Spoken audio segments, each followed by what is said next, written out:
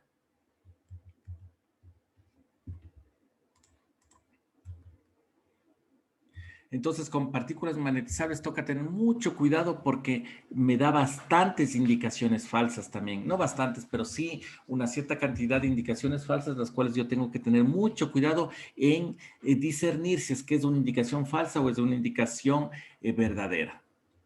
Entonces, aquí en esta polea se ve la fisura. Entonces, ahí está la fisura. Sí, acá se le ve mejor en la foto que está ahí, miren. Entonces, ven, ahí se aprecia de mejor manera.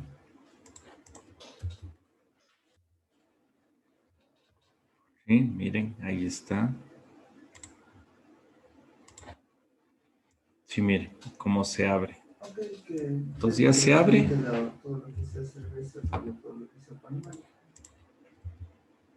Son los dos ahí.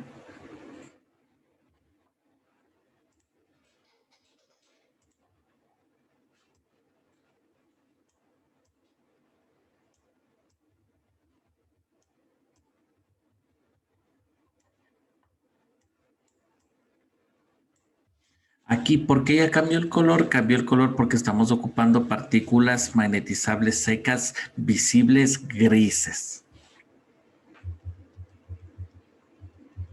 No es que la foto esté en blanco y negro, sino que estamos ocupando partículas magnéticas secas grises.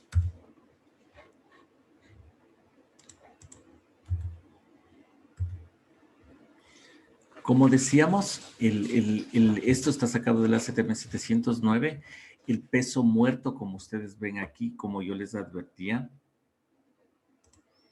para comprobar que el yugo se encuentra en buen estado, tiene que levantarme, miren, 10 libras ocupando corriente alterna o 30 libras ocupando corriente continua, y con esto yo puedo saber si es que mi yugo magnético está trabajando adecuadamente.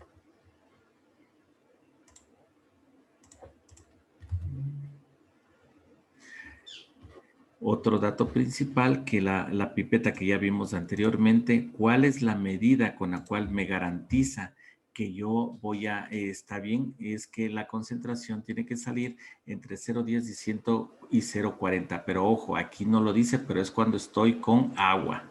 ¿Sí? Porque cuando es de envase a diésel, tiene otra concentración que pide el código, y eso ya lo vamos a ver. ¿Sí? Entonces, de 0,1 a 0,4 es cuando estoy trabajando con agua.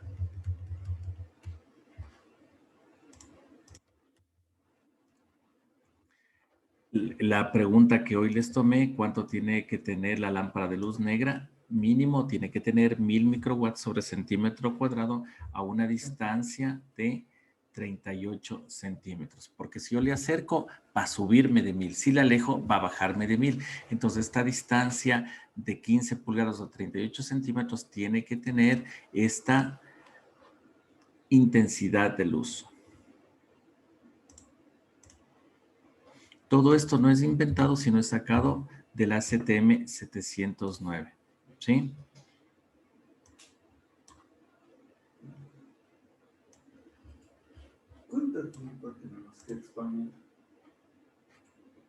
Entonces ustedes ven aquí, tenemos la STM 709 que se está viendo. Ves, es muy pequeñita, solo tiene 48 hojas, como ustedes pueden apreciar.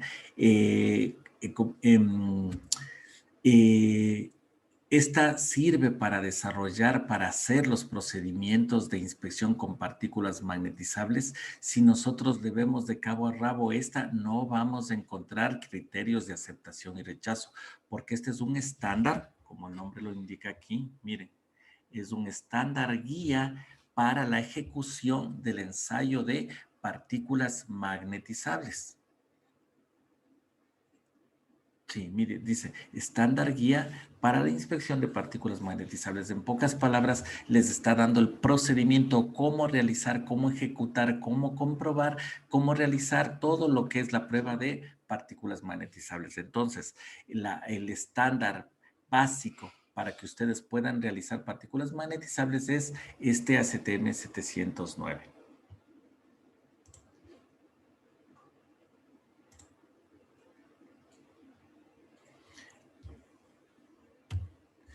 Este documento también ya, esta presentación también ya está colgada en el Classroom.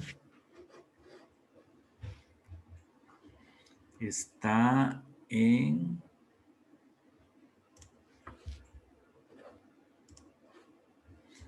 El último documento que tiene que estar... Ah, no, vamos a ver, el primer documento. Vamos a... Ya le colgué, pues. A ver, cuestionario, partículas... A ver, análisis, video, que tus magnetismo, parte 1, 2, 3, 4, cuestionario, parte 5, 6, cuestionario, parte 7, 8, 9, 10, cuestionario. ¿Qué es? Ah, no, acá, el último está. Les decía que estaba el último. Sí, miren, aquí está. Estándares, partículas magnetizables. El último documento es justamente la presentación que les voy a dar este instante. Entonces ahí se descargan del Classroom.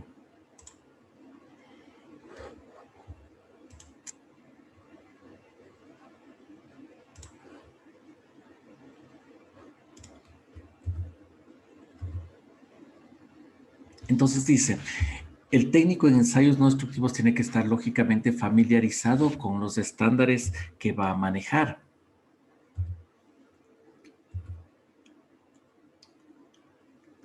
Y a su vez también con los procedimientos internos de cada empresa.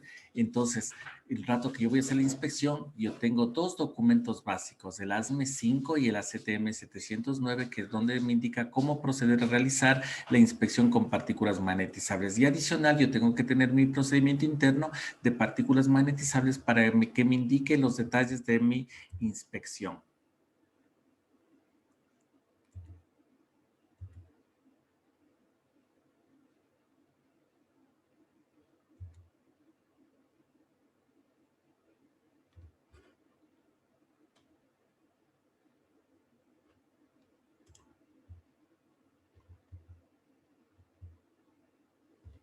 Entonces, el apéndice 6 de la CTM, ¿cómo se llama? Del ASME, en el ASME 8 en la división 1, está cómo hacer los criterios de aceptación y rechazo para lo que es la inspección con partículas magnetizables en lo que es tanques. ¿Sí? Entonces aquí me da cómo tengo que realizar la evaluación de las indicaciones respectivas.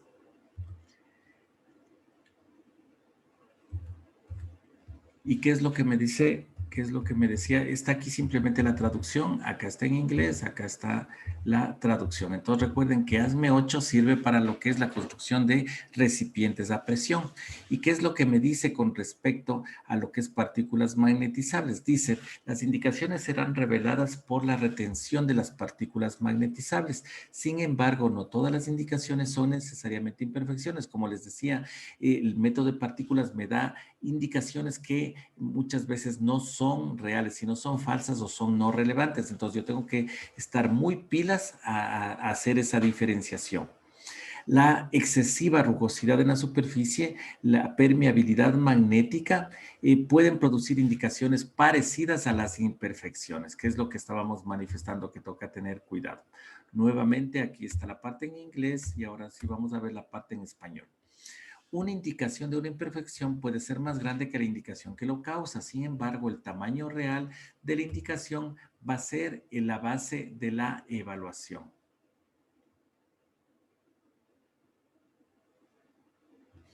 Solamente indicaciones que tengan una dimensión mayor a un 16, o sea, 1,5 milímetros deben ser consideradas relevantes. Entonces, en pocas palabras, lo que me dice es que indicaciones que me den menores a 1,5 milímetros no les haga caso. Las que son mayores a 1,5, estas sí ya son relevantes, son importantes para mí. Una indicación lineal es aquella indicación que tenga una longitud 3 veces mayor a su ancho. Entonces, me está dando los conceptos de las indicaciones. Entonces, nuevamente, si yo tengo una indicación, así por decirles, y si yo le procedo a medir y esto me mide 1 milímetro y esto me mide 3 milímetros, entonces yo digo que esta es una indicación. ¿Quién está por aquí? A ver, ¿quién? Ayer pusimos a los primeros. ¿Dónde está la? No me sale las... Ah, ya, listo. Ahora vamos a empezar desde el último. El último dice, Marco, por favor, conéctate si eres tan amable. Buenas noches. Gracias, Marco. Buenas noches. ¿Esta indicación qué es? ¿Lineal o redondeada? Es redondeado. Bajo el concepto que me está dando en A, una indicación lineal es aquella que tenga una longitud mayor a 3 veces su ancho. Por lo tanto, esta indicación que mide 1 de ancho y 3 de largo, ¿es lineal o es redondeada?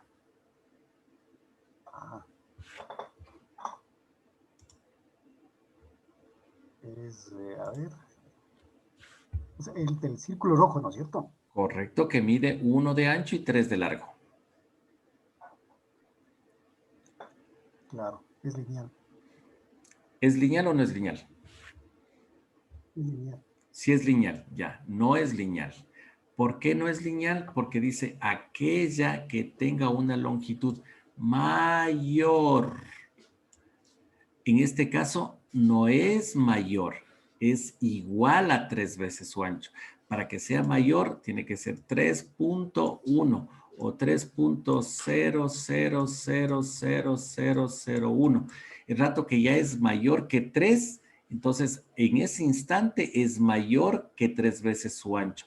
En este caso, me está diciendo siempre que sean mayores.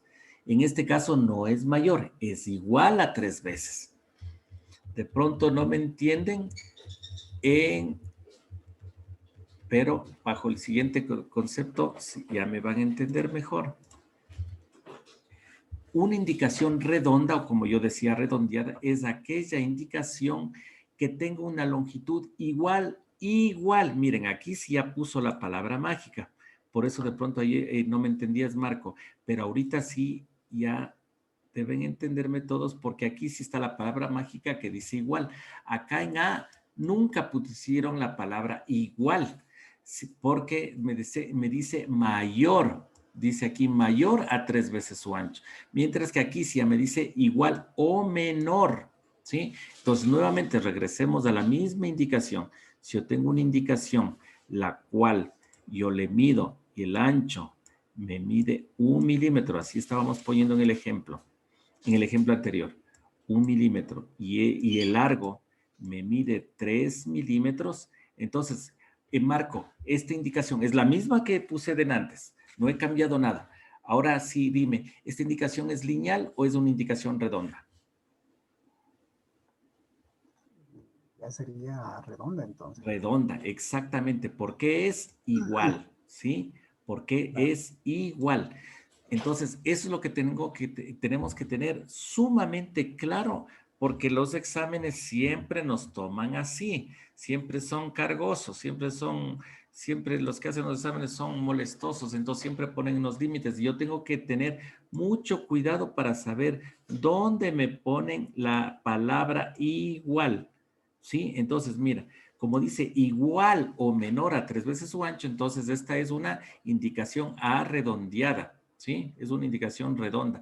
Aparentemente se ve más alargada que redondeada, pero cumpliendo con la definición de redondeada me dice que tiene que ser menor o igual. En este caso es igual, por lo tanto es redonda. Entonces, como les decía, ahora otro caso sería si es que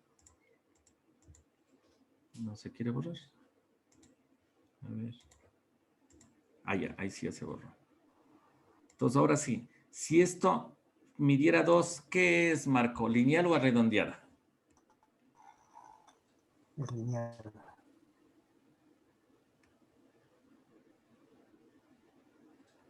Ah, no, es redonda. Perfecto, es redonda, muy bien. Si ahorita, y si esto midiera así, 1 y 4, ¿es lineal o redondeada? Lineal. Se cortó, discúlpame, ¿es lineal o redondeada? Es lineal. Correcto, sí, Porque es perfecto. mayor. Entonces, ajá, exactamente. Entonces, tener cuidado en la definición exacta que me ponen, ¿no? Ya dice, cualquier indicación cuestionable o dudosa debe ser reexaminada para determinar. Entonces, si es que ustedes tienen dudas, tienen que volver a repetir el ensayo. Y ahí sí ya vienen los criterios de aceptación y rechazo. Entonces, me dice que, ¿qué es lo que me dice? Toda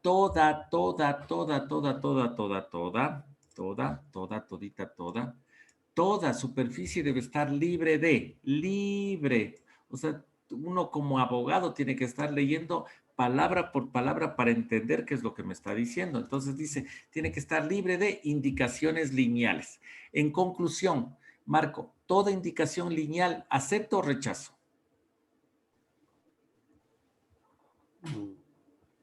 A ver, Las indicaciones lineales, ¿acepto o rechazo? sería rechazo. Correcto, porque me dice, mira, todas, sea de la medida que sea, pero con tal que ya sea lineal, entonces yo ya rechazo. Entonces, todas las superficies tienen que estar libres de indicaciones lineales. Entonces, si yo ya tengo una indicación la cual la longitud es mayor que 3 veces su ancho, entonces ya se considera lineal y por lo tanto, sea la medida que sea, ya tengo que rechazarla. ¿Qué más me dice? Que las redondeadas tienen que ser mayores a 5 milímetros para que se proceda a rechazar. Entonces, mira, vamos al ejemplo.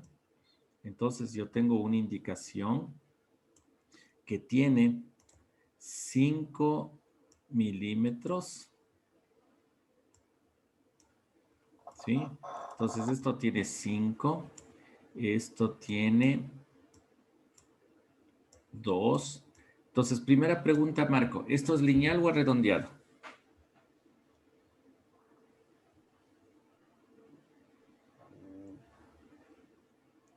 Es redondeado. Es correcto, es redondeado, porque 2 por 3 son 6. Entonces, como no mide más de 6, entonces es menor que 3 veces. Entonces, en conclusión, es redondeado. Siguiente pregunta, si es redondeado, ¿está aceptado o está rechazado? Está aceptado. Correcto, ¿por qué razón? Porque no, no es como la lineal. O sea, que No, tiene mira, más. es que dice las redondas tienen que ser mayores a 5 milímetros y mide 5. Claro, así es. Por eso, entonces, ¿está Que aceptado o está rechazado? está aceptado.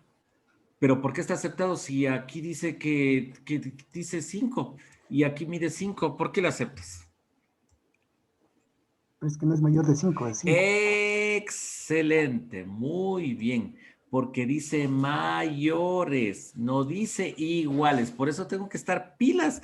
¿Dónde está el igual? Excelente, muy bien. Dice mayores, si fuera aquí 5.1 o 5.00001, ese rato sí ya es mayor a 5. En este caso es igual a 5, no mayor a 5. Entonces, por lo tanto, esta está aceptada. Muy bien.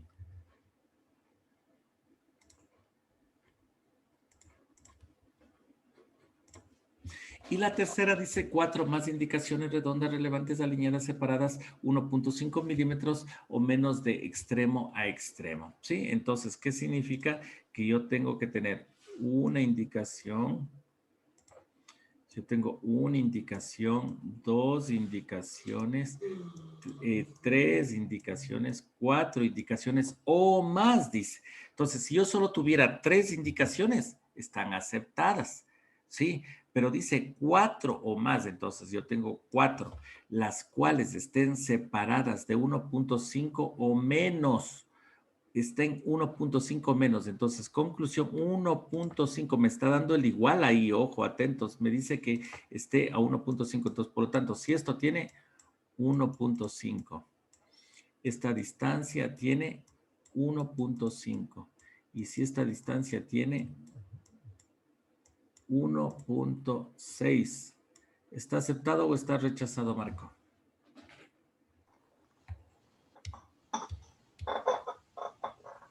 A ver.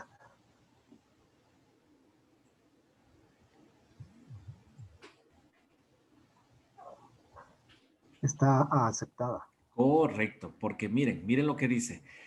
Tiene que tener 1,5 o menos. En este caso tiene 1,6, que es más. Por lo tanto, esta ya no le tomo en cuenta, sino únicamente cojo a estas de acá. Estas de acá sí están cumpliendo, que dice el 1,5 o menos. ¿Pero qué dice? 4. Pero aquí solo tengo 1, 2 y 3. Porque la cuarta ya salió del contexto porque ya está a más de 1,6 y dice que tiene que tener a menos de 1,5. ¿Sí? Entonces está correcto. ¿Sí?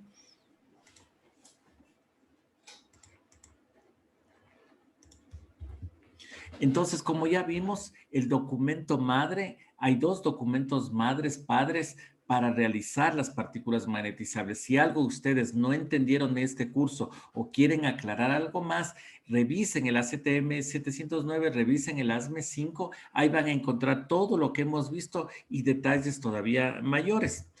Entonces, ¿qué es lo que dice, cómo se llama el ACTM 709? Dice, esta es una guía para cubrir todas las técnicas de prueba con partículas magnetizables, ya se realice seca o se realice húmedo.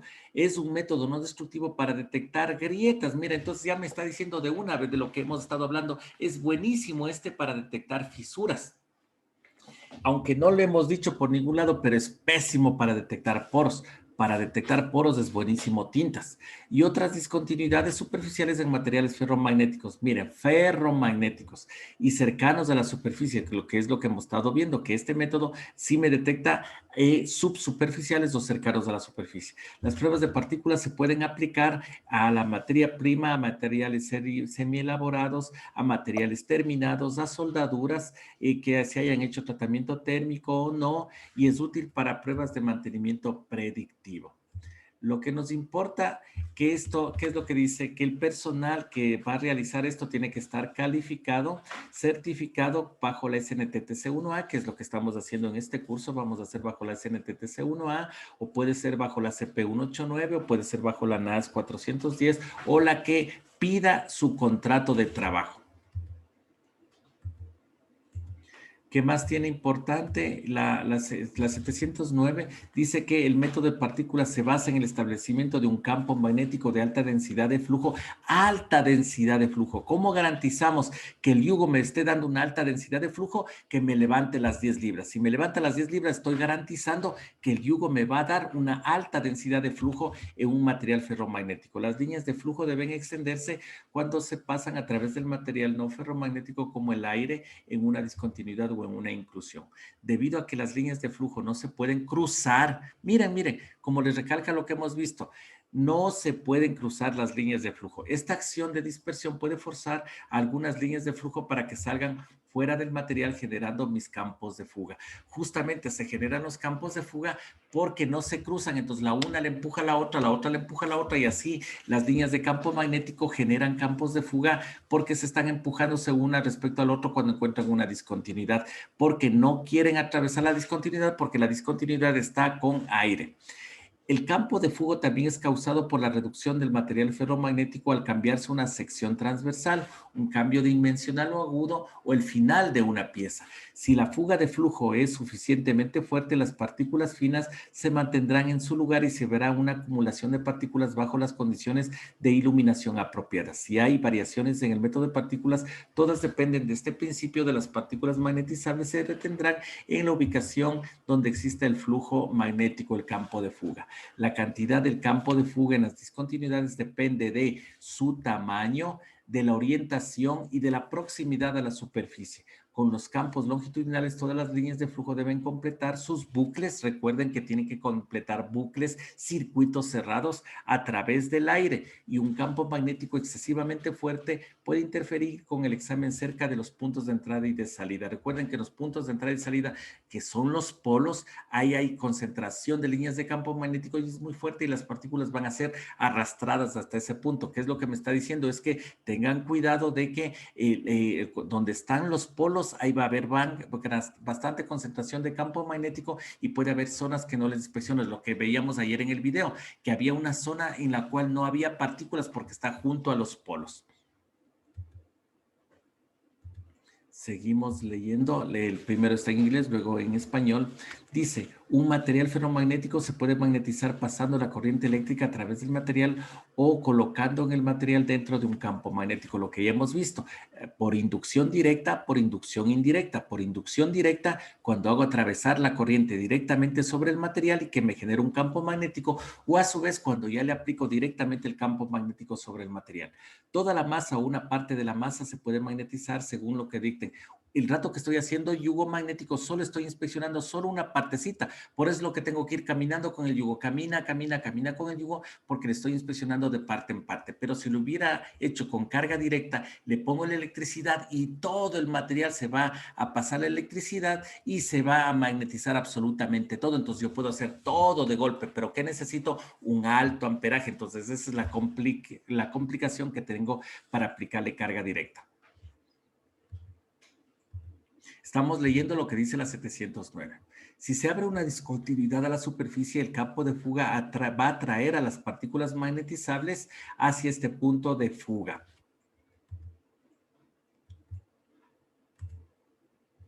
Dirección de campo. Si una discontinuidad está orientada paralela, puede ser indetectable. Lo que hemos visto, siempre tiene que estar perpendicular o máximo a 45 grados para que sea detectado. Por lo tanto, dado que las discontinuidades pueden ocurrir en cualquier orientación, puede ser necesario que se toque hacer el movimiento en 2 o más veces en el mismo punto. Por eso es lo que uno juega con el yugo haciéndole 2 movimientos en el mismo lugar.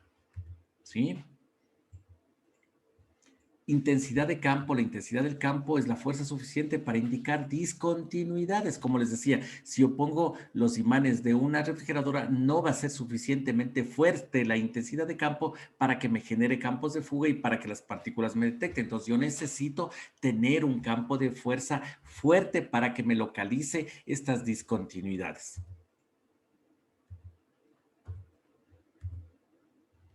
Los tipos de partículas, dice, existen varios tipos de partículas disponibles, como son las secas, como son las fluorescentes, que pueden ser suspendidas en agua o en destilados ligeros de petróleo. Por eso es lo que se ocupa el diésel, o a veces se ocupa también el, ¿cómo se llama? ¿Cómo se llama? La gasolina de aviones.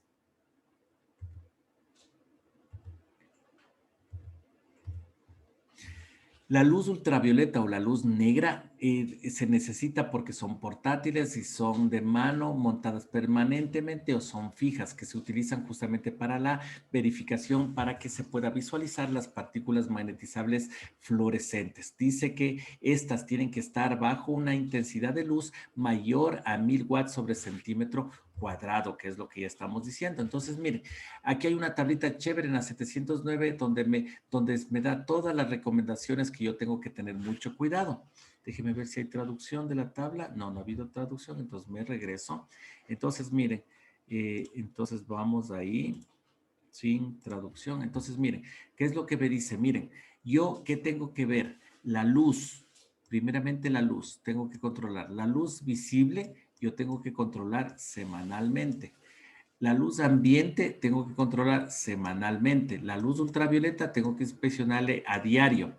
Si es que ocupo baterías, yo tengo que ocuparle antes y después de cada uso. Si ocupo todo esto, si es que si ocupo, como decía, baterías, yo tengo que verificar la batería antes y después de cada uso. Chequear la intensidad de la luz en cada uso. La integridad de la lámpara de luz ultravioleta tengo que revisarle semanalmente. La concentración de partículas magnetizables tengo que revisarle cada 8 horas o cada cambio de cada carga, cada mezcla. ¿Qué más me dice? Bueno, aquí está el control del reloj, del amperímetro, cuando se necesite. Mire, el peso, el yoke, ¿cómo se llama? El yugo, tengo que yo realizar la prueba del peso muerto cada 6 meses. Por eso es lo que nosotros revisamos el yugo cada 6 meses levantándole este peso. La luz ultravioleta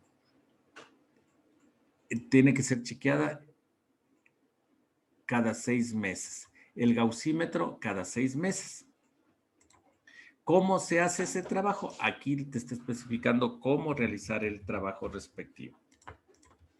Como ya vimos anteriormente, si es que para la prueba del yugo, yo tengo que, ¿cómo se llama? Si es que voy a trabajar con corriente alterna, levantar 10 libras. Si es que estoy con corriente continua, tengo que levantar 30 libras.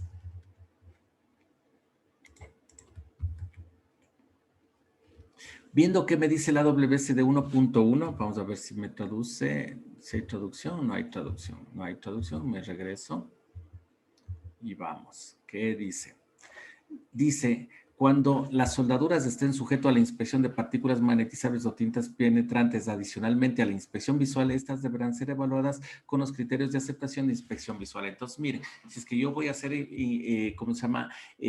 Tintas o partículas bajo la WSD 1.1, que es de estructuras, entonces me dice que yo coja los criterios de aceptación y rechazo de los de visual.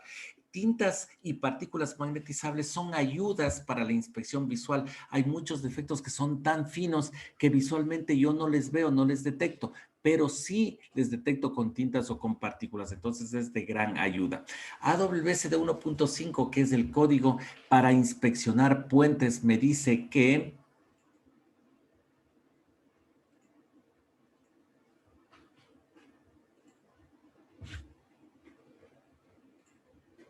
aquí está lo que dice partículas. Déjenme, estaba leyéndole. Dice ya. Al menos 12 pulgadas deben ser inspeccionadas cada 3 metros de longitud, incluyendo las soldaduras longitudinales en las juntas de a tope, en las columnas y en las vigas.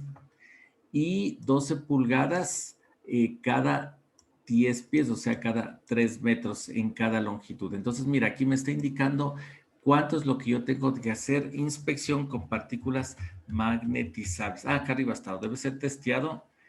Dice, al menos que se especifique lo contrario, soldaduras a filete a penetración parcial de soldaduras a ranura en juntas primarias deben ser inspeccionadas por partículas magnetizables. Entonces, mira, WSD 1.5 me dice que tengo que realizar la inspección con partículas magnetizables.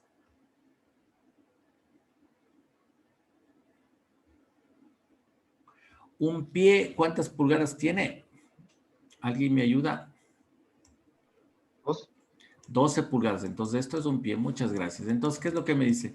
Cada 10 pies inspeccione un pie. Por eso es lo que nosotros decimos es que lo que pide es que se haga el 10% con partículas magnetizables. Pero en realidad sí es el 10%, pero no es el 10%. O sea, lo que me dice es que, digamos que yo tengo una viga de 10 metros. Allá, como me dice que tengo que inspeccionar el 10%, entonces ya, chévere, yo solo inspecciono el primer metro y se acabó. No, no, no. Dice que inspeccione un pie, o sea, un pie cada 10 pies. Entonces, un pie cada 10 pies, un pie cada 10 pies, un pie cada 10 pies, que viene a ser el 10%, pero no que tomen a que, como les dije, cojo los 10 metros y inspecciono el primer metro y ya cumplí yo el 10%. No, no, no. Me dice que saltándome 10 piecitos, o sea, cada 3 metros, le inspeccione 30 centímetros. Eso es lo que me está diciendo. Que viene a ser el 10%, pero tengo que tener cuidado cómo lo tomo ese 10%.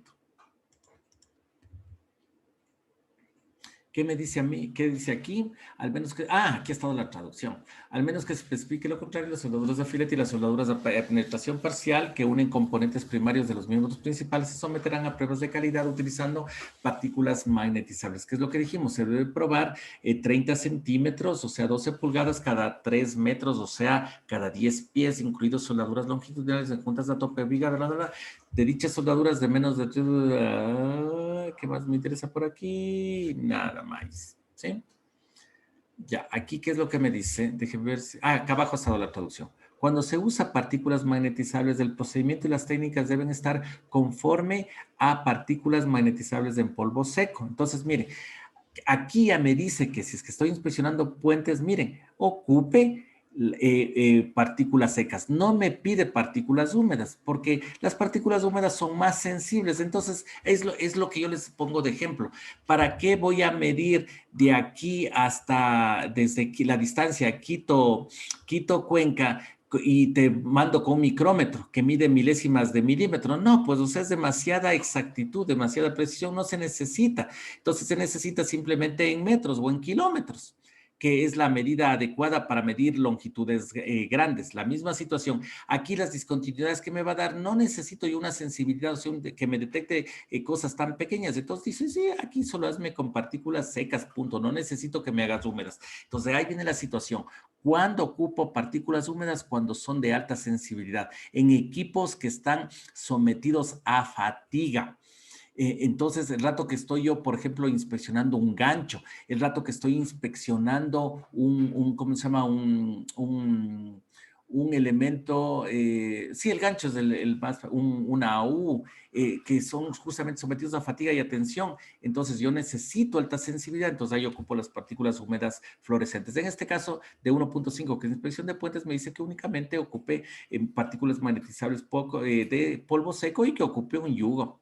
El método, y aquí me dice que tengo que hacer de acuerdo a ACTM 709. Entonces, miren, si es que yo estuviera haciendo un tanque, me dice, vaya y hágame como dice ASME 5.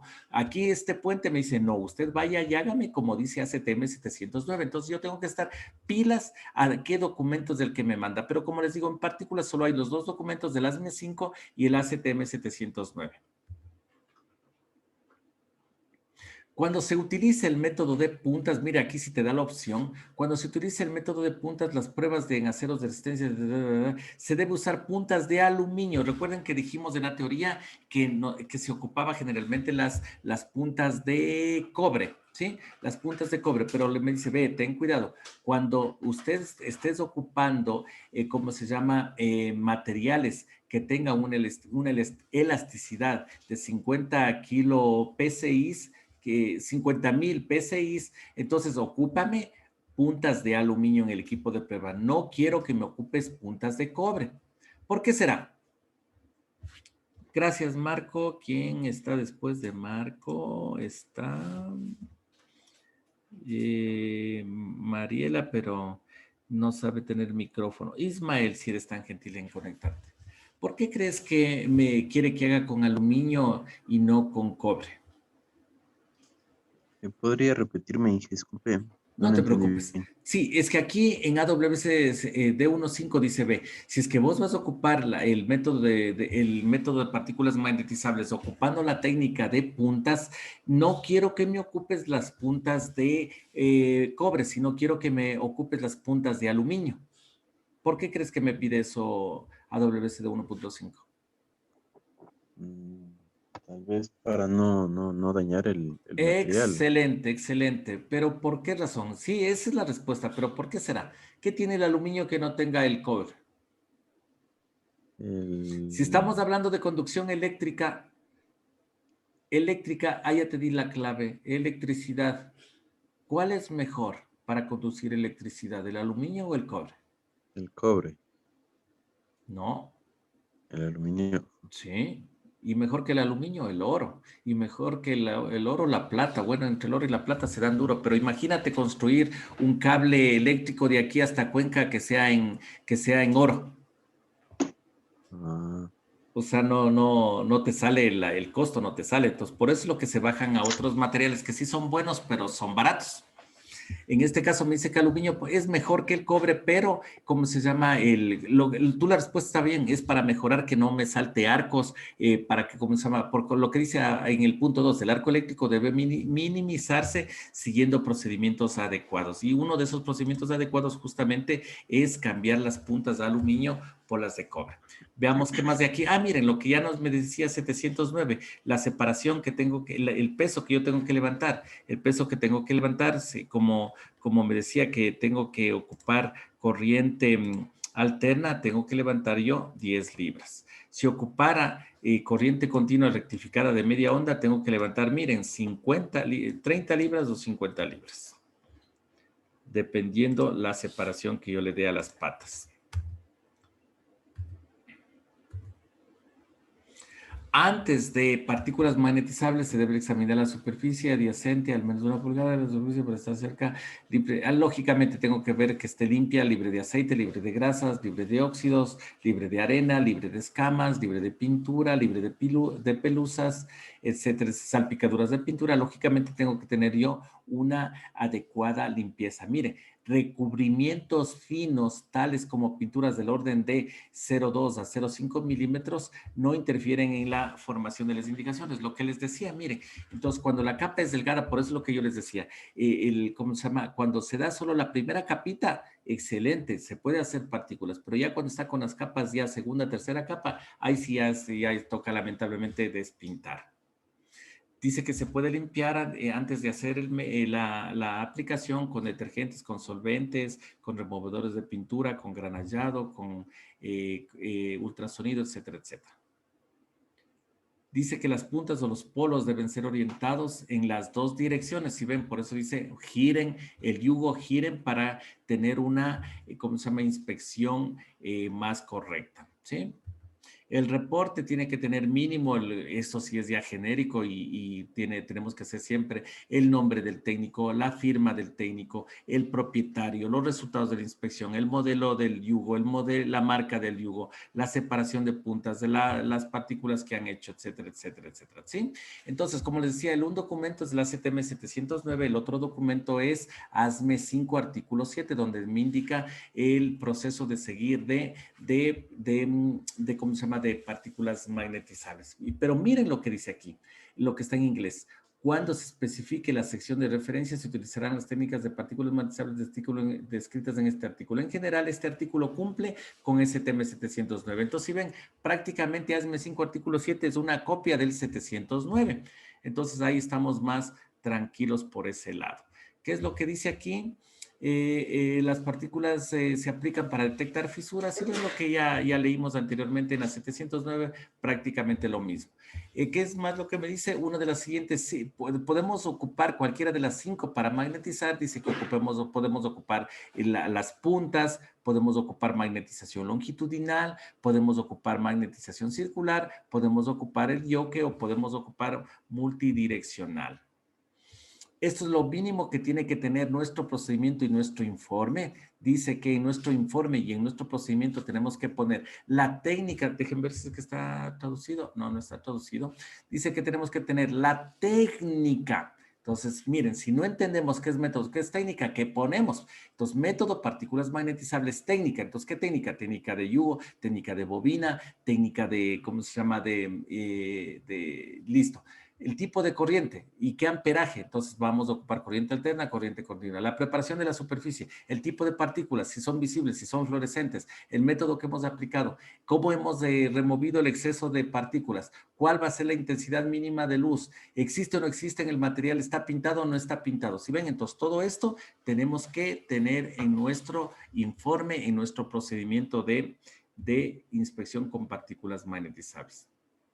Esto también es muy importante, como ya dijimos, las partículas magnetizables pueden dañar al material si se deja ahí porque es una acumulación y puede hacerse como lija, como granallado. Entonces, mire, la acumulación excesiva de partículas en los exámenes debe eliminarse con una corriente de aire ligero para eliminar esto y no dejar sobre la superficie. Una corriente adecuada mantendrá siempre las partículas en exceso. ¿Qué más dice aquí? Ya me pasé, regreso acá. Desmagnetización. Cuando el magnetismo residual en la parte interfiera con los siguientes procesos, entonces toca eliminar. Si no interfiere, no hay ningún problema. Entonces el cliente me dirá si es que afecta o no afecta. Como les digo, en estructuras no va a afectar en nada. Pero cuando hay superficies que están sometidas a fricción, entonces ahí sí tenemos que dejar desmagnetizar. Si es que el material fuera de alto retención magnética, si no, no. Y se acabó. Listo, mis compas. ¿Cómo se llama? Ahora sí programemos la fecha de la práctica. ¿Cuándo están disponibles? Lancen fechas y más. Estamos un poquito superditados ahorita. Brian, ¿cuándo regresas? ¿Cuándo te vas? ¿Cuándo regresas de...? Todavía no confirman, me dijo Stalin. No confirman absolutamente nada. Ya. No. Entonces, a ver, primera opción. ¿Podemos mañana todos reunirnos ahí en la oficina? Para las personas que no conocen, estamos ubicados en Sangolquí, en, ¿cómo se llama? En la parroquia de San Pedro de Taboada. ¿Podemos reunirnos mañana para esto de una sola dale mantantiro un tirulán? ¿Alguien no puede mañana? ¿A qué hora Yo no debería puedo. ser? 8:30, Yo, 9. 8:30, 9. ¿No puede ser un sábado? Que verás, a ver, sí puede, pero este sábado yo ya tengo un curso intensivo de tintas que dictar, entonces ya estoy comprometido para este sábado. Si fuera sábado sería el siguiente sábado. Nadie tiene apuro de, ¿cómo se llama? Por algún trabajo, por alguna situación, ¿cómo se llama? Necesite su certificado urgente. Si no, lo haríamos. ¿Quién pidió para el sábado? Espérame, déjeme Por un cortar. tema de auditoría sí necesitaría. Ya, deme un segundito. A ver, pausar.